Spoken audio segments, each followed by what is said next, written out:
The week started with a state visit to Sweden for King Frederik and Queen Mary of Denmark. On Monday morning, they were welcomed by the King and Queen of Sweden, along with the Crown Princess couple. This visit is particularly significant as it is the first state visit for King Frederik and Queen Mary.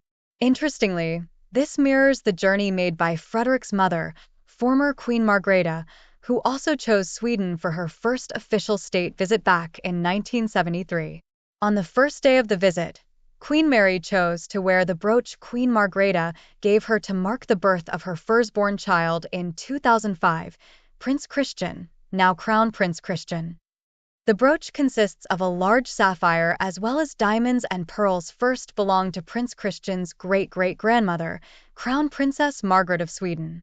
It was inherited by her daughter, Ingrid, who became Queen of Denmark, and then by Queen Margrethe. Crown Princess Mary wore it for the first time at Prince Christian's christening.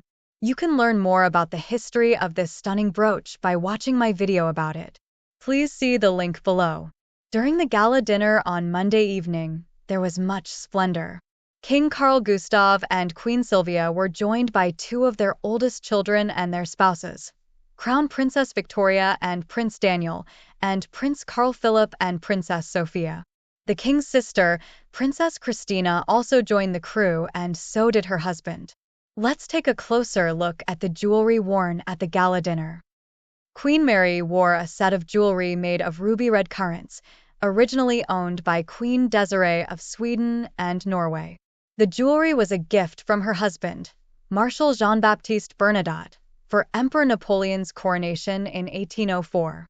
After Queen Desiree's death in 1860, her jewelry collection was documented to include a set of oriental rubies featuring various pieces like a comb, a garland, earrings, a two-row necklace, and a brooch. These pieces were inherited by her daughter-in-law, Dowager Queen Josephine. Contrary to some accounts, Josephine did not pass these jewels directly to her granddaughter Louise when she married the Crown Prince of Denmark in 1869. Instead, they were listed in Josephine's estate inventory after her death in 1876. Louise and her husband later gave the jewelry, designed like red currant berries and leaves, to their daughter-in-law Alexandrine on her marriage to the future King Christian X in 1898. Alexandrine converted these into a tiara shaped like a wreath. In 1935, these jewels were given to their daughter-in-law, Ingrid, by King Christian and Queen Alexandrine. Queen Ingrid had the tiara altered to look more prominent. When Queen Ingrid passed away in 2000, she bequeathed the ruby jewelry to Crown Prince Frederik. Crown Princess Mary later redesigned the tiara into a more compact form, which slightly reduced its naturalistic appearance, and also crafted two hairpins from extra pieces. Additionally, Mary added a ring to the collection. Nowadays, she tends to favor her smaller tiaras over the rubies, and during her appearances, such as at the State Banquet in Stockholm, she opts for a simpler version of the necklace and earrings. Queen Sylvia of Sweden wore the Leuchtenberg sapphire pearl. This jewelry set was a gift from Empress Josephine of the French to her daughter-in-law, Auguste Amélie, Vicereine of Italy, to celebrate the birth of her first son, Auguste, in December 1810.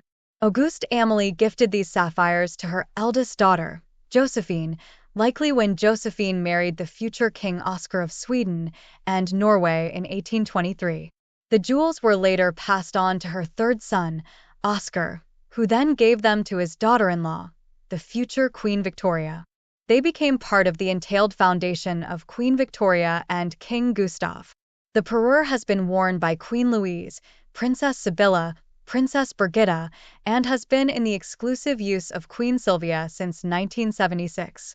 The set now includes a tiara, a necklace, a pair of earrings, and a round brooch featuring a large sapphire surrounded by diamonds.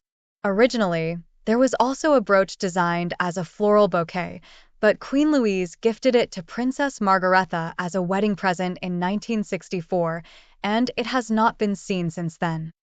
Crown Princess Victoria of Sweden wore Princess Sibylla's tiara.